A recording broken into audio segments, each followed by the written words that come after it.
We got two state representatives on, um, Jeremy Munson and John Thompson. Okay. We've got a lot. The state is the state is to me in disarray, and so I brought on two people that I think that we could talk about what's going on in the state. Um, Again, let me introduce to your left, on your left side of the screen, State Rep Jeremy Munson, Mr. and to your Munson? right, State Rep John Thompson. Welcome, gentlemen. Welcome you gentlemen to the show. Thanks for having me on. You put me on the wrong side of the screen, but Oh. I'll be on the left this Oh, time. okay. This dude's always got some good ones. Okay. Okay. Hey, John, how are you doing? I man? should have You're muted. switched them. Yeah, right. Okay. We'll make sure the producer does that the next. All Thanks. right. And thank you guys for being patient with us too as well. Hey fellas, welcome to the show. Let's get cracking. Let me ask you guys first before we talk about anything with the state, because this has been on my mind since I heard it. Those comments by United States Senator Ron Johnson when he talked about how he wasn't afraid of the anarchists that stormed the Capitol, the United States Capitol. But if it had been Black Lives Matter or Antifa that stormed the Capitol, how afraid he would have been. He really fails, or ignorantly fails, to see the ignorance and racism in that comment.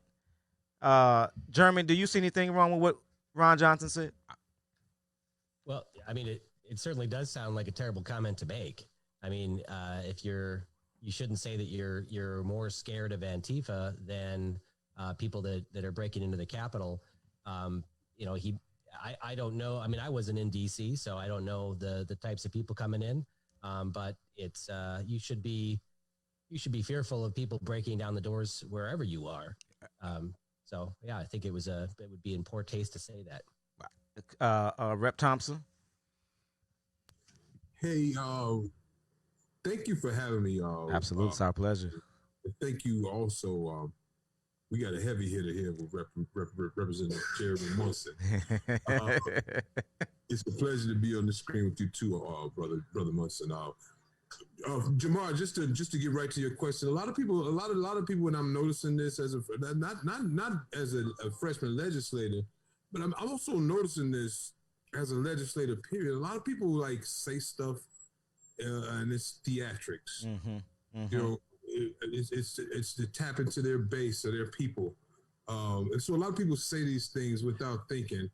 But when we talk about the Capitol, the U.S. Capitol being stormed, like this was like broadcast before it happened. People were like on this day, this is going to happen. Something Correct. big is going to happen on this day. Yes. So, I'm 100% sure that it had been a lot of bloodshed, been a lot of dead black bodies. It had been the bloodiest day in United States history had Black Lives Matter stormed the United States Capitol. Absolutely. There wouldn't have been any collusion with the Capitol Police. The Capitol Police they'd have been summoned to kill and aim for full body mass. The center mass is what they do. So I'm clear what I saw. I saw America at its best, and this is what America is all about. This country was built on racism. And we just so happen to be receiving the brunt end of it. And then when you call it out, you call the name. And so, here we are, man. Like me and Jeremy are in a unique position to change. We can't change the United States, but we can change Minnesota. Word. So I know me and Jeremy are in a unique position. Like that won't be talked about much. That story's already dying down. They stormed the Capitol, right? Yeah. They don't want to do. America don't really want us to know about their history. This is part of that is history now. You know what I mean? Like that's history. Right. But in reality, racism took over the United States Capitol. Well, when they were talking about that, how some of the actually congressmen were so afraid. Well, hell, some of them are so afraid to walk through their own neighborhoods. They talking about people storming the Capitol, and half our state reps and senators is scared to walk through their own neighborhood they represent. I mean, it was actually like John said, they had announced it It was actually planned. So I don't know why people is a big shock, and the congressman saying, "Oh, they were so afraid. They was hiding up on the desks." Well, hell, they hiding up on the desks in their own district. I mean, some of them afraid to walk down the street in their own district, like our congresswoman. Omar, what name? Omar, her name is Omar. You know, she's scared to walk through. She's scared to walk through North Minneapolis. Wait, She is not. I take that back. She's not afraid to She is walk through not. North Minneapolis. The only time you see her walking through Minneapolis is when it's going towards her. She's doing her job. Well, her 2 years, She's doing her job. Her 2 years, she'll walk through North Minneapolis, and when she walked through Minneapolis, she afraid because she have an entourage with her. Oh, really? She is. When did you see her with her entourage? No, I'm trying to say. See, some of these state, and I agree with John. Some of them get dramatic. They get dramatic. They just get they storm the cap. Well, I mean, you got some of them is afraid. The only way you can get some of these state reps, the governor, and the rest of them to walk through the neighborhood is when you put the damn pressure on them. And when you put the pressure on them, then they come to the actual neighborhood. When the governor come, he have security. When the mayor come, he have security. So everybody is afraid to walk through. Now, certain neighborhoods, I seen certain state representatives walk through a neighborhood freely. You know, now they walk through it freely. When they come to the north side or south side, they got security. You know, it's certain areas that they go to, they feel comfortable in. But by storming the actually Capitol was actually wrong. But I think some of them should take heed to it and don't be afraid to walk through their own neighborhood for whom they represent. Jeremy, I don't remember when we had you on the last time if we talked about that. I really don't. To you, was that an insurrection? What happened in D.C.? Yes. You know, I didn't see the acts of racism that was talking about. People were upset about the election results. That's why they were there. I don't think it was about spreading racism. They were frustrated that their elected officials weren't following the law, and that the elections were not following the law, and that Congress was the final say on whether or not these elections were true. The Supreme Court really doesn't weigh in on this, and that's what they were there for. So no one said. Yeah, go ahead. No one said that they didn't. No one said that they were. I mean, they were all white. I mean, Jeremy, they were an all white, mostly predominantly white men with Confederate flags. You don't normally have an average white man walking around with a Confederate flag unless he harbors a little racist tendencies. So how? What I don't understand is we have to put party aside. I haven't heard one Republican yet just flat out say that was an insurrection.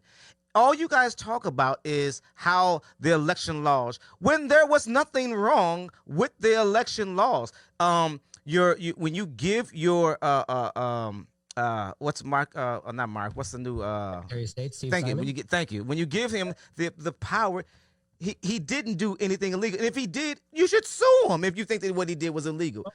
We did sue him. I mean, we're not gonna rehash the election here. Correct. But I will agree that I know people from Minnesota that went out there to protest. They weren't in the Capitol, but they went out there because they were upset. I'm a lifetime Yankee, so I don't understand the Confederate flag thing from the South.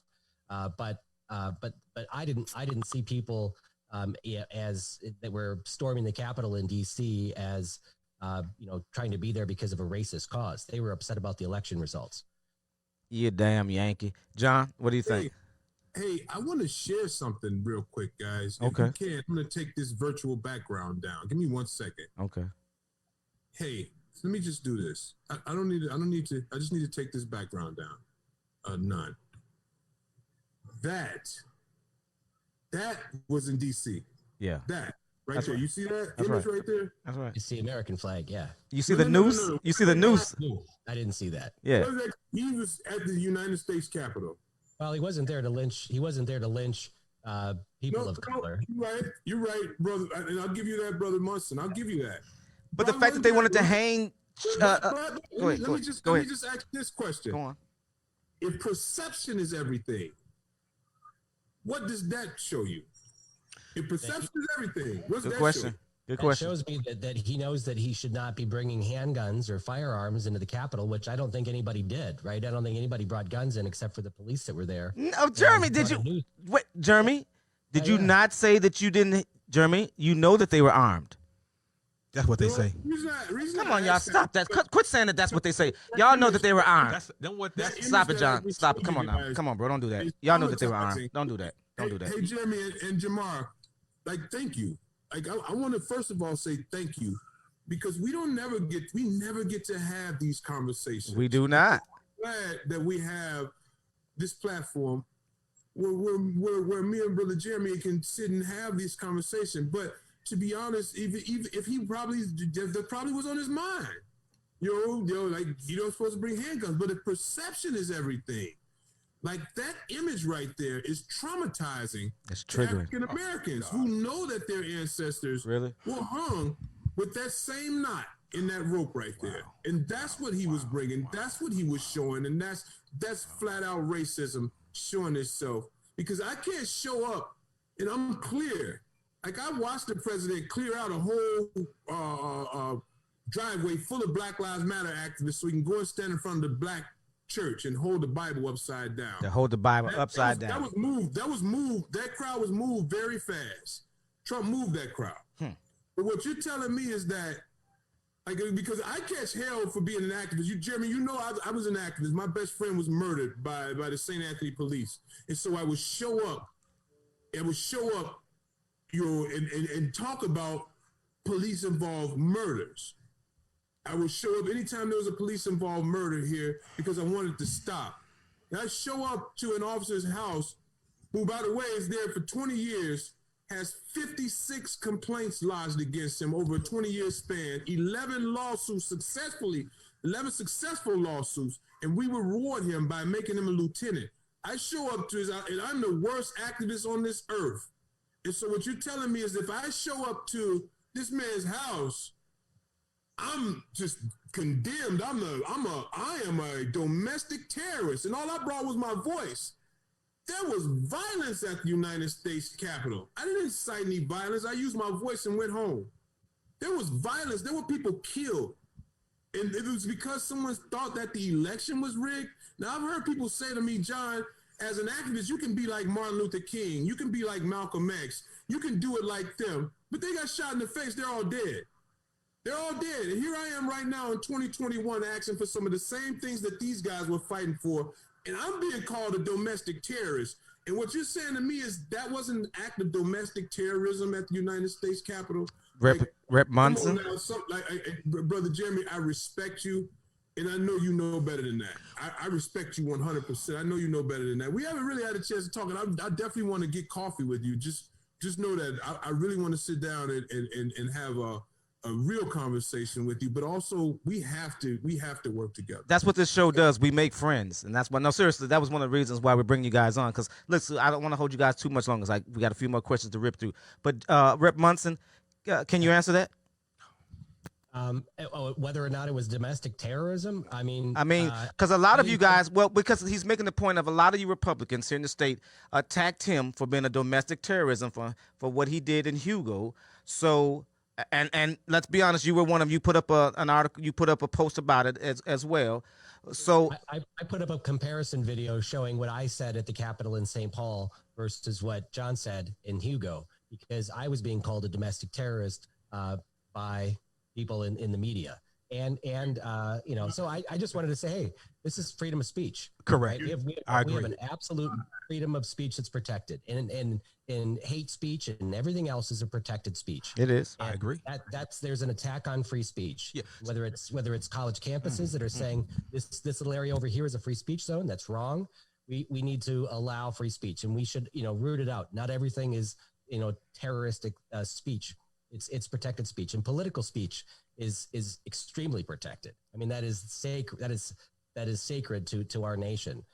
So that should be allowed. What happened in DC, and again, I've seen lots of videos. I really haven't been following it that closely with everything that's happened. But there was a little old lady that got inside too. It wasn't all bad actors that were there, but they should not have been inside. There's videos showing that maybe police let them in. So I don't know whatever happened there. But terrorism is where you show the public there's a major threat if you don't do something, right? It's pressure. It's a campaign to threaten the public. I don't think that what happened in DC was terrorism, to try to threaten people. It was an act that occurred, and it was bad, and it was illegal, and the people that got caught are being punished, and I support that. You know what this? Hey, Jerry, you know you wanna turn said your mic something on? that Yeah, was very this interesting. word racist race has divided this country and still dividing us. They divided us in the 50s, 60s, and 70s, and it's still dividing us. And and I feel everything that the Democrats want to blame the Republicans for this and that. They say 2 or 3 words. The Republicans come out, oh, it's racist. Oh, it's racist. Democrats, oh, it's racist. So then, but when the Democrats come out and say something that the Republicans feel like it's racist, oh, it's been so.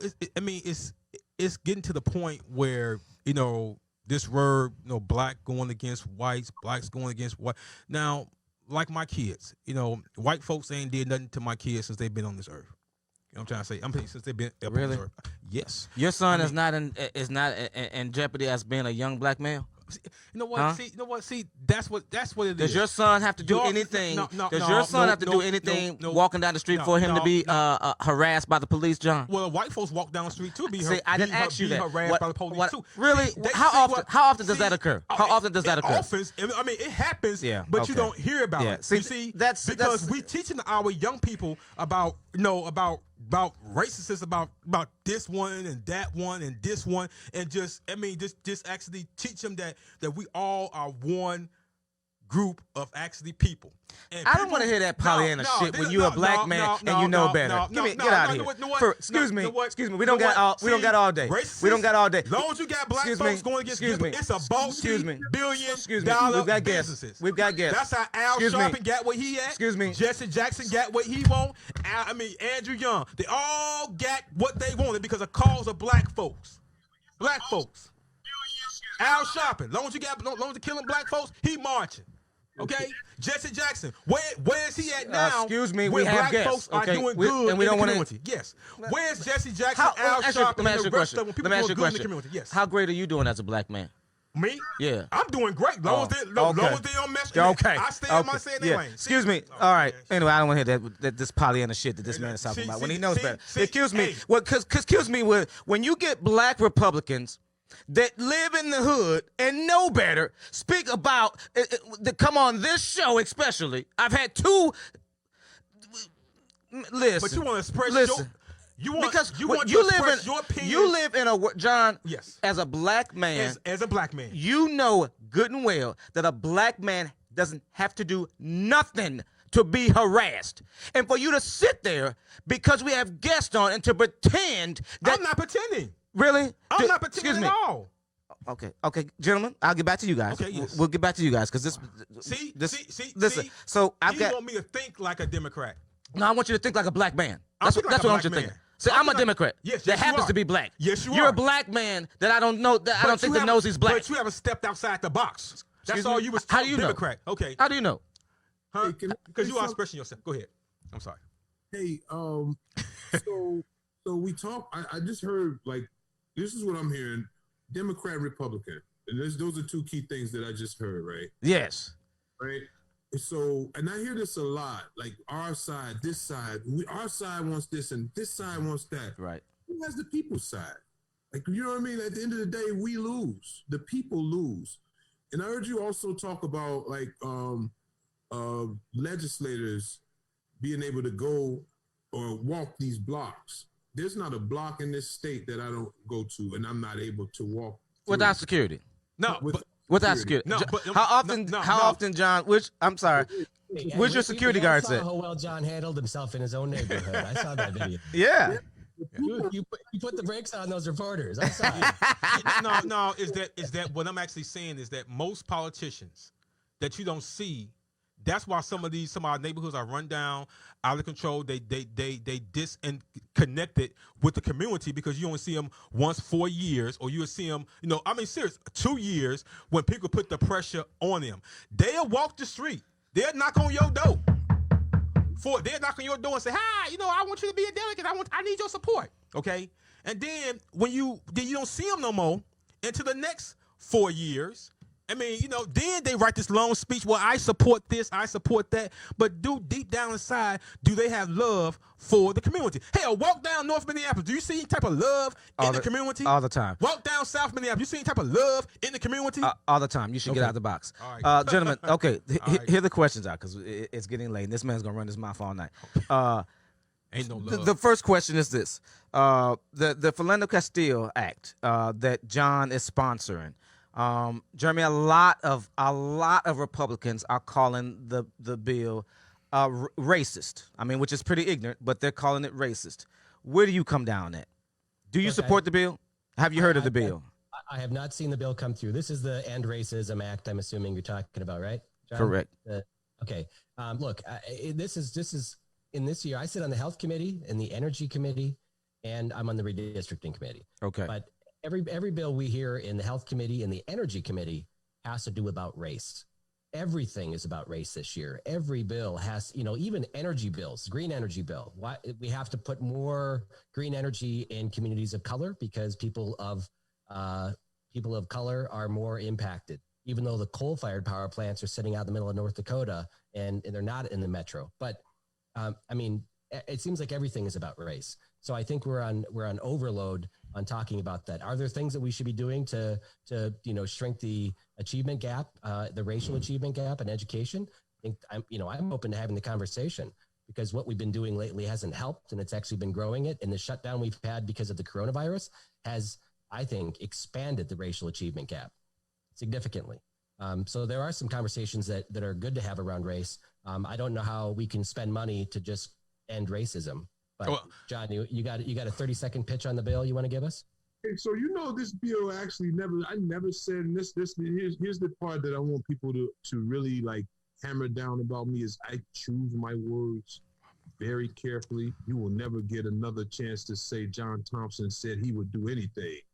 I choose my words very carefully, and I never said that this bill would end racism. But what I will say is this bill will put the state in compliance to some of the stuff that it should already be doing in the African immigrant community, right? I didn't ask for any new money. I asked for money to be reappropriated, repositioned, so that we don't have to keep coming and asking for things that you should already have in our community. And on the other hand, then I do hear that, Jeremy. So there's a lot of things that you're saying, man, you believe it or not, that I'm agreeing with you on. There's a lot of things, and I do hear equity a lot. That's the new buzzword around the state capitol. It's equity. Equity. Even like when you said that we overload on racial, and then you said, but we have to fix the racial achievement gap, right? Like if we're not having the conversation about racism keep existing in this state. Yes, and I know for a fact that legislation and legislators help create a lot of disparities, which in turn created a lot of the systemic racist things that are happening in our community.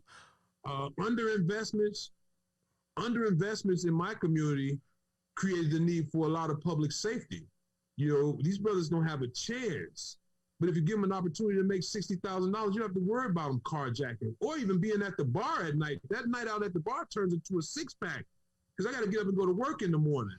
But we're not hearing those voices, and we're not even providing opportunities for them. And Jeremy, I have to admit to you, man, like we've already tried locking this problem away. It's not working because the brothers coming home, like they're going right back to prison, or they're gonna get rich or die trying. You know what I mean? Well, let's talk about investment in your community because one of the bills you're carrying ends the moratorium on rent control. So in other words, you want Minneapolis to have rent control, right?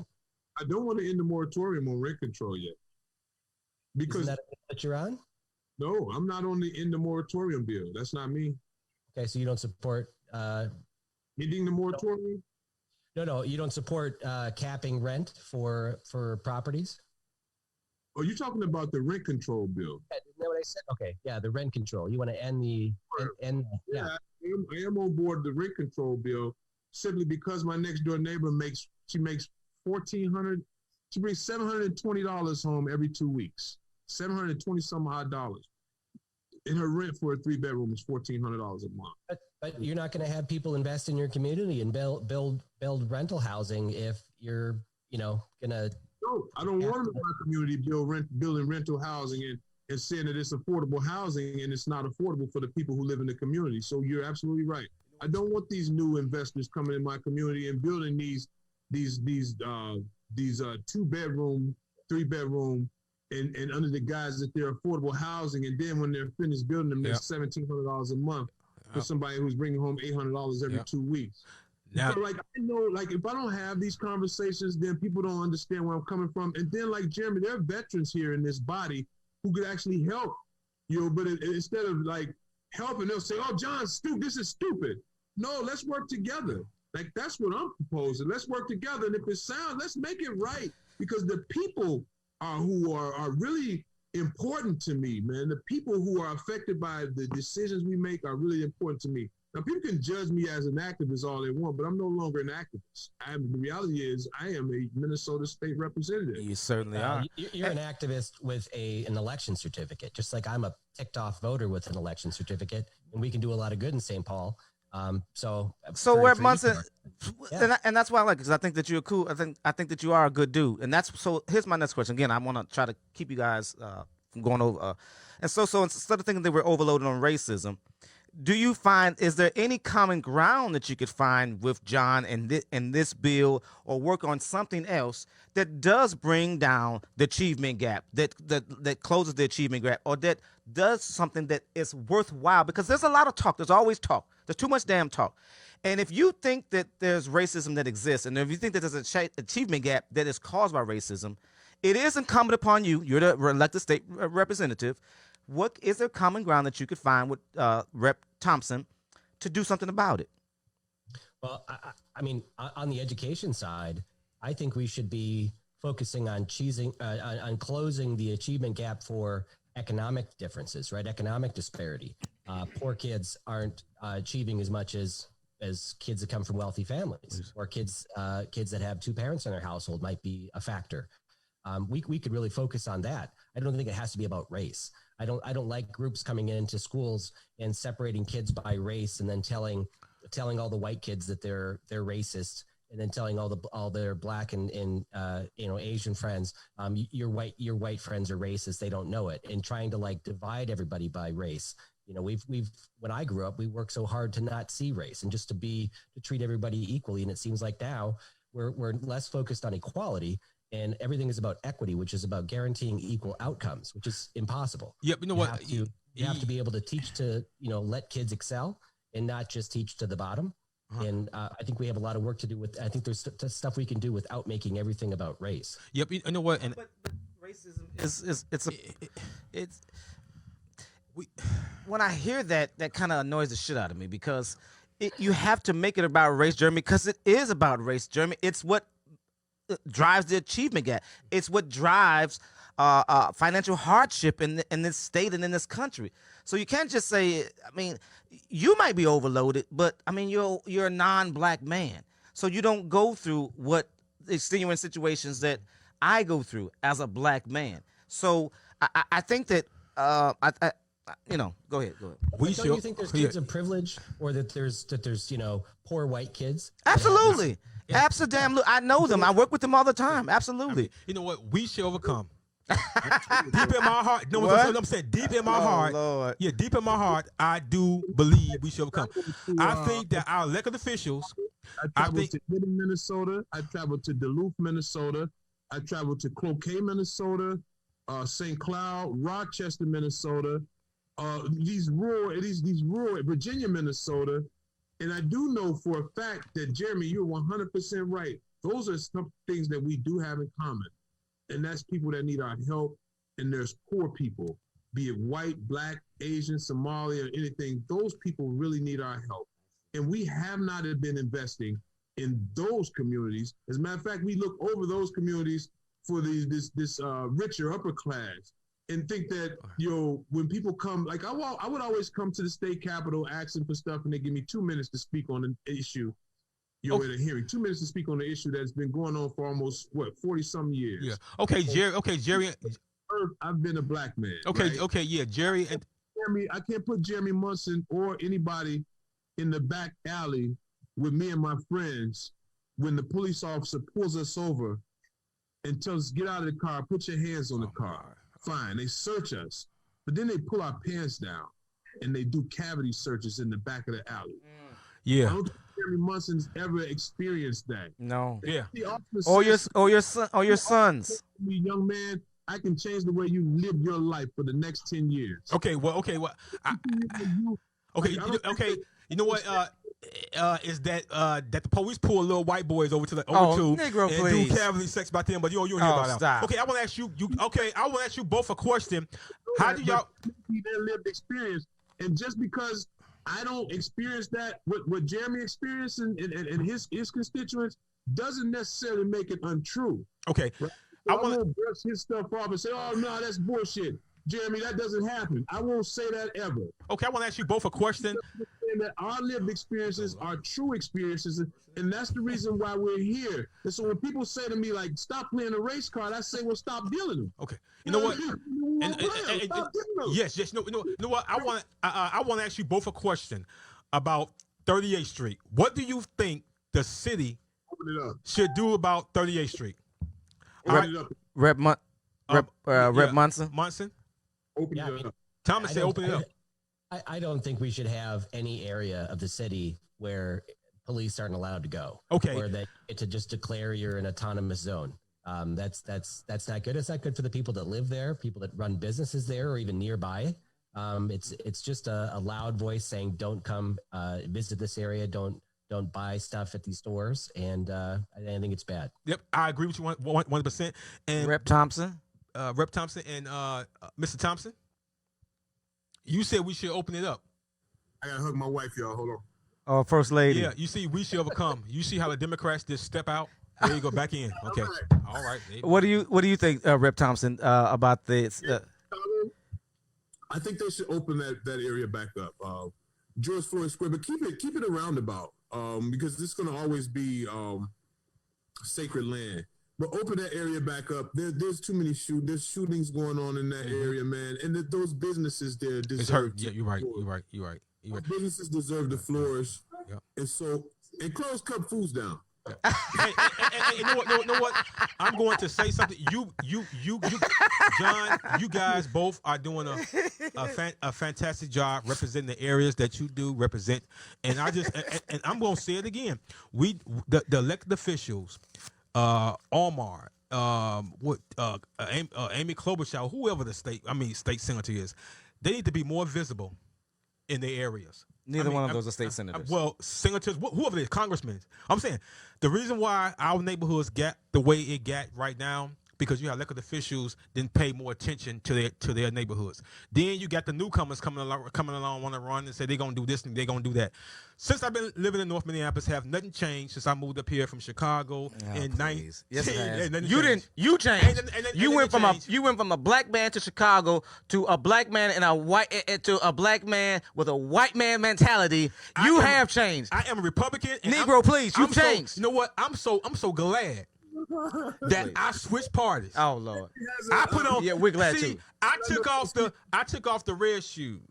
Oh please. Hey, Demar, you know Philando Castile actually worked for St. Paul Public Schools, and so like as a lunchroom supervisor, Right. A lot of times he would pay off, like if somebody was short, he would put like $1.40 in the cash register for kids who were short because they were taking their lunches and lunch shaming them. That's right.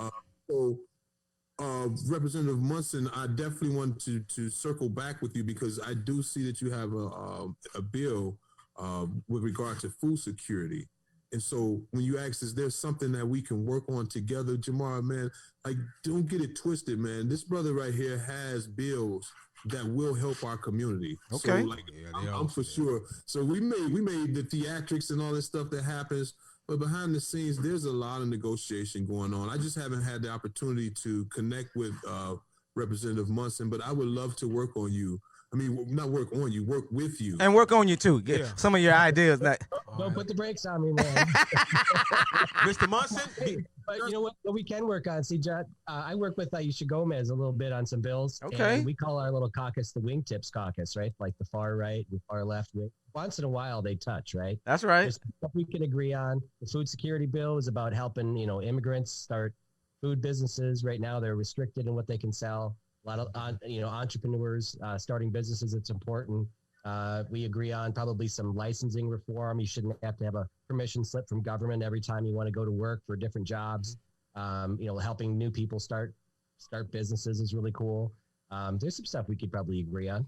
Absolutely, and that's what seriously. I just wanted to prove to you guys that behind all the smoke and mirrors, like there's work going on behind the scenes. Yeah. So it may seem like everybody's fighting, but there's some bipartisan work happening. No, absolutely. Place, man. And so, and at the end of the day, I do know that Jeremy knows that the community needs us more now than ever. Representative Munson knows that. I know that, and a lot of us in this body. So, I mean, we may bang heads and not agree on a lot of stuff, but when it comes down to it, man, like I know that this brother right here has the people.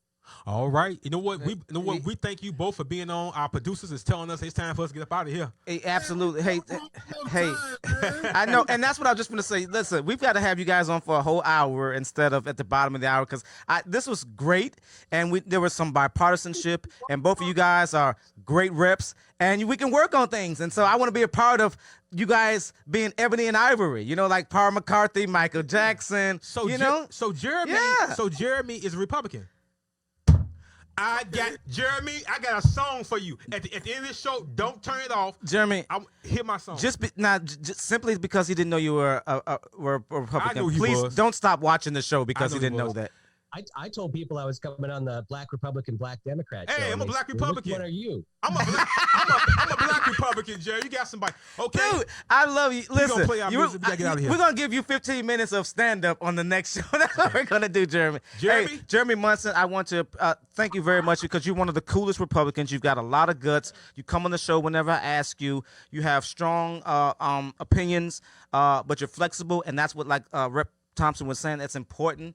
And I do see that you guys could work together. You guys should set the tone of what bipartisanship is in the state capitol, because there's not enough of it. And I think you two could set the tone because you guys are both great dudes. Mm-hmm. I seriously think that you guys can get a lot done because you're both strong-willed, and you have you guys could make a difference in your party as well too, and bring some of those people along. So again, I want to make sure that we'll have you guys back on in a couple of weeks so we can talk much more. Here we go. Jeremy, I appreciate that. Rep. Thompson, I appreciate you guys tonight. All right, Mr. Thompson. Thanks, guys. Jeremiah, don't listen to my song. I got a song just for you. Oh, Lord. Just for you. Hey, John, you watch it too, okay? Don't turn it off. Don't turn it off. Our producer's gonna play that music, and we got to get up out of here. Good night. All right. Thank y'all, fellas. Good night. I'm John Martin, Black Republican. I was Jamar Nelson. Hey, here we go. Hey, hey. Here we go.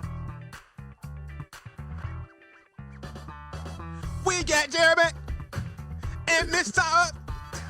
We got John on our show. Hey, and Jeremiah. Hey. Come on, y'all sing. Come on, Jeremy, sing. I love my Trump. I love my president. They stole the election from my president. We'll be back in 2014. Hey. Thanks for watching, y'all. Good night. Hey.